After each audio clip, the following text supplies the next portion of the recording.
et m'appelle Camille. J'ai 27 ans, et ce que je vais vous raconter m'a complètement bouleversée. Ça s'est passé en octobre 2024, quand j'ai emménagé dans un petit immeuble à Strasbourg. C'était un endroit banal, des voisins sympas, rien d'alarmant. Sauf lui. Le type du 3e étage, juste en face de mon appart.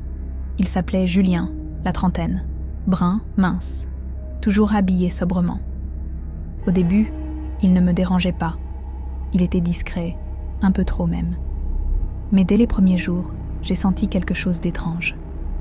Chaque fois que je sortais, il était là, dans le couloir, près des boîtes aux lettres, ou juste à sa fenêtre, à me regarder. Pas un sourire, pas un mot, juste ce regard fixe qui me suivait. Ça a commencé à me travailler. Une nuit, vers minuit, j'ai entendu des pas dans le couloir. Lents, hésitants, comme si quelqu'un tournait autour de ma porte. J'ai regardé par le Judas, rien. Mais le lendemain, j'ai trouvé une enveloppe glissée sous ma porte. Dedans, une photo de moi, prise dans la rue, devant l'immeuble. Pas de mots, juste cette image. J'ai eu la chair de poule. J'ai pensé à un taré, un stalker. J'ai même envisagé d'appeler les flics. Mais je me suis dit que je dramatisais peut-être. Alors j'ai décidé d'observer Julien. Et là, les choses ont pris une tournure que je n'aurais jamais imaginée. Un soir, en rentrant, je l'ai vu sortir de chez lui avec un sac poubelle.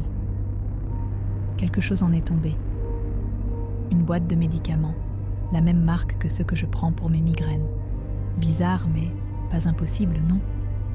Sauf que le lendemain, j'ai entendu ma chanson préférée, une vieille ballade des années 90 que j'écoute en boucle, venant de chez lui. Ça m'a troublée. Puis un jour, je l'ai croisé dans l'escalier. Il portait un pull que je connais bien, un pull bleu avec un motif d'étoile, le même que celui que j'avais perdu il y a des années, un cadeau de ma mère. J'ai senti mon estomac se nouer. J'ai bredouillé un « salut », mais il m'a juste fixé. Et pour la première fois, j'ai vu son visage de près. Ses yeux, ils étaient bons comme les miens, verts, avec une petite tache dorée près de la pupille. Une coïncidence, me suis-je dit. Mais au fond, je savais que quelque chose clochait. J'ai décidé de fouiller. J'ai parlé à ma mère, qui n'aime pas remuer le passé. Elle m'a toujours dit que j'étais fille unique, née prématurée, un accouchement difficile. Mais cette fois, j'ai insisté.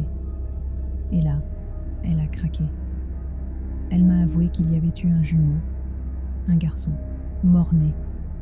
Ou du moins, c'est ce que les médecins lui avaient dit. Elle n'avait jamais vu le corps, trop faible après l'accouchement.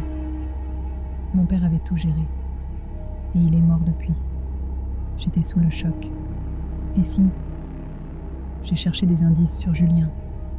J'ai attendu qu'il sorte, et je suis entrée chez lui. Oui, c'était illégal, mais j'étais désespérée. Son appart était un miroir du mien, même meuble, même couleur. Sur une étagère, des photos de moi, bébé, enfant, ado, des trucs que je n'avais jamais vus, comme s'il avait reconstitué ma vie. Et dans une boîte, un certificat de naissance. Julien Moreau, né le même jour que moi, dans le même hôpital. J'ai entendu la clé dans la serrure. J'ai paniqué, filé par la fenêtre de secours. Cette nuit-là, il a frappé à ma porte. J'ai fait semblant de ne pas être là, mais il a murmuré « Camille, je sais que tu sais, on est liés. » Sa voix était douce, presque tendre, mais elle m'a terrifiée. Le lendemain, j'ai déménagé en urgence. Mais avant de partir, j'ai trouvé une lettre dans ma boîte. « Tu peux courir, mais je serai toujours là. Ton sang, c'est mon sang. » Depuis, je vis chez une amie, à l'autre bout de la ville. Pourtant, je le vois encore, dans la foule, au coin d'une rue, toujours à distance. Il ne me parle pas. Il regarde, comme s'il attendait quelque chose. J'ai jeté ses photos, brûlé la lettre, mais je sens encore son regard. Ma mère jure qu'il est mort, mais moi, je sais qu'il est vivant. Mon jumeau, mon ombre. Si vous avez une idée de ce qu'il veut, dites-le moi. Parce que là, j'ai peur qu'il ne me lâche jamais.